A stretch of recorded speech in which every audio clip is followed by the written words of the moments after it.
Olá a todos que nos acompanham aqui no canal da Caute Brasil. Hoje nós vamos testar um formato um pouco diferente. Vou responder algumas perguntas que vocês mandaram no Twitter referente a futebol italiano. E a primeira pergunta que nós temos é do Paulo Lima. Ele comenta sobre as dificuldades de adaptação de um jogador sul-americano, o que há de diferente em relação à adaptação. E assim, eu acho que isso é uma pergunta recorrente em função de alguns jogadores que são, de certo modo, talentosos e que jogaram no futebol italiano, não deram certo, acabaram voltando. Mas eu acho que aí tem uma série de componentes. Acho que aí de se observar os times que esses jogadores chegaram, o futebol italiano hoje tem uma pluralidade de estilo de jogo dentro do ponto de vista tático muito grande. Acho que tem uma questão, claro, o idioma, às vezes o jogador que os companheiros que ele vai encontrar naquele clube, se o jogador chega para jogar na posição dele, alguns talvez ficaram muito pouco tempo e isso talvez não esperando uma possibilidade de alteração, pequenos componentes que iam ganhando na forma de atuar. E acho que tem muita coisa envolvida aí. Acho que não é uma resposta definitiva, mas de certo modo é um campeonato que traz algumas dificuldades, porque você vai ser mais exigido, principalmente do ponto de vista tático. O Vinícius Façanha pergunta se o Allegri consegue potencializar a dupla Cristiano Dybala. Cara, o Allegri na sua última temporada de Juventus teve os dois, e talvez tenha sido a pior temporada do Dybala, junto com essa última agora com o Pirlo. Mas eu não sei se isso seja um indicador negativo em relação a isso. O Allegri já se falou que ele pediu a renovação do Dybala, que quer que ele seja uma parte central do projeto, mas também saiu uma notícia que o sempre confiável Romeo Agreste, de que o Allegri planeja jogar num 4-3-3 com Cristiano, Morata e Chiesa, e o Dybala sendo peça de, digamos assim, rotação entre eles, fazendo cada um, em determinado momento, o papel de um ou de outro jogador. Até mais tendo em conta, por exemplo, que o Chiesa joga nas duas pontas, o Dybala pode jogar pela direita ou como um falso 9. Só que assim, o Allegri raramente ele começou e terminou uma temporada no mesmo sistema. A gente se pensar, a gente sabe que o Allegri talvez tenha sido o treinador que mais extraiu o futebol do Dybala, mas isso não foi uma constante. E isso talvez seja mais relacionado ao próprio Dybala, que é um jogador, de certo modo, irregular, do que propriamente ao estilo de jogo que ele pratica. Acho que é possível sim ter um sucesso deles dois, talvez não tanto interagindo como dupla, talvez eles se situem distantes no campo, mas não acho que seja de todo impossível. Só que a gente tem que entender que são jogadores que trazem, de certo modo, uma perda principalmente no aspecto defensivo. Então talvez não sejam todos os jogos grandes que a gente tem essa dupla, não. O Vitor Sá pergunta sobre o Raspadori, pedindo pra gente fazer um vídeo. Na verdade já tem, foi lançado há algum tempo no canal. Vou deixar aqui na tela para vocês. O Ian faz duas perguntas. Ele pergunta sobre a troca do comando da Inter de Milão com Simone Inzaghi, se deve ter mudanças na forma de atuar e com as transferências. De saída, a Inter teve concretizado, talvez dentre os titulares, apenas o Hakimi, e está no mercado por um ponta-direita. A gente falou no nosso Twitter uma vez que o Hakimi é um jogador que traz muito repertório.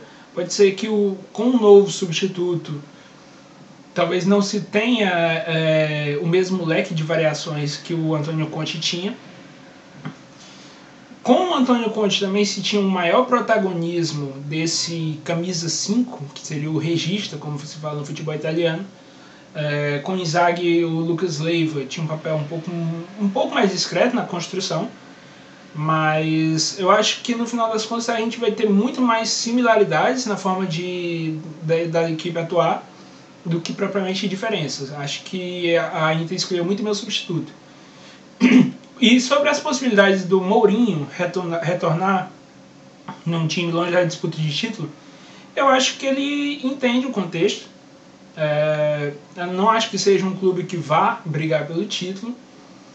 E acho que o elenco da Roma ainda tem algumas incongruências, por assim dizer, com o estilo de jogo dele. Acredito que ele vai pedir contratações, estão chegando contratações, mas acredito que no primeiro momento, se concretizar a vaga para uma Champions League, está de ótimo tamanho. O Travain pergunta sobre 5 jogadores do Brasileirão que teriam muito futuro no Cáutio. E eu escolhi alguns jogadores jovens que me agradam. O principal deles talvez seja o Gabriel Menino, que é um jogador multifuncional. Acho que pode jogar muito bem como lateral direito, como meia direita. Acho que caberia sim em grandes equipes. E é um nome que vale ficar de olho no futuro. Poderia muito bem jogar talvez em todas as equipes do futebol italiano. Não como titular, é claro, mas a primeiro momento como bom reserva. Escolhi o Matheus Henrique, porque o futebol italiano hoje nós temos muito um contexto de pressão alta e ele é um jogador que sai muito bem nessas situações, escapa, gera jogo.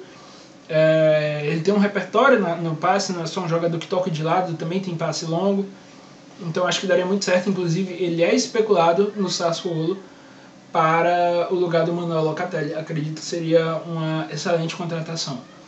O zagueiro Kaique, se eu não me engano, tem apenas 17 anos, ele talvez nem possa chegar nesse momento, mas exatamente por estar no nível alto, tão jovem e ser um zagueiro, digamos assim, moderno, com velocidade, com capacidade de construção, com repertório dentro dessa construção, acho que é uma joia que vai chegar num nível muito alto e que caiba no futuro talvez em qualquer equipe do futebol italiano.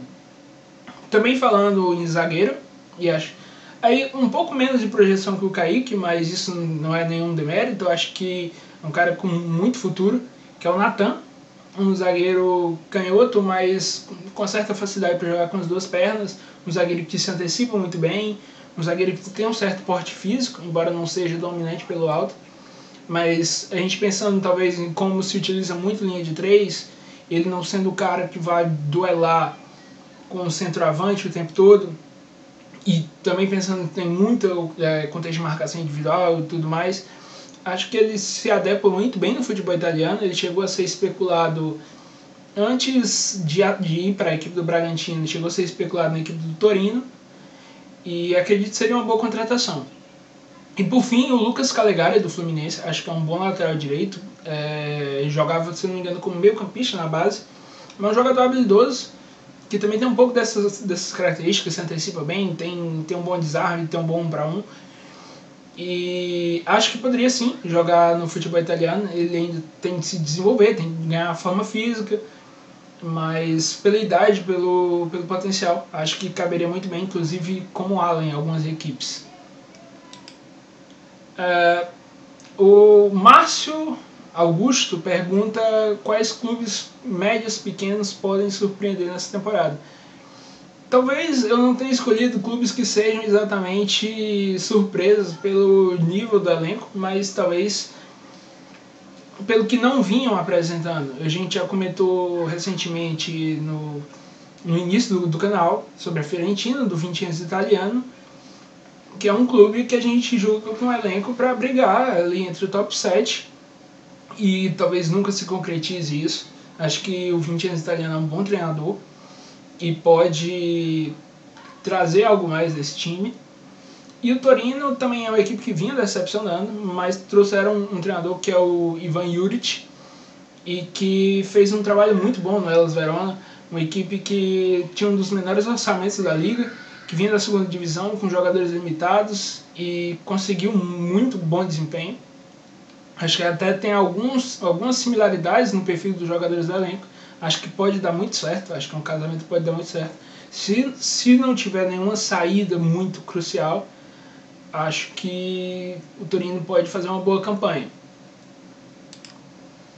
Por fim, uma pergunta sobre o novo 10 do Milan, talvez não tão novo assim, já que era um jogador que já estava no elenco.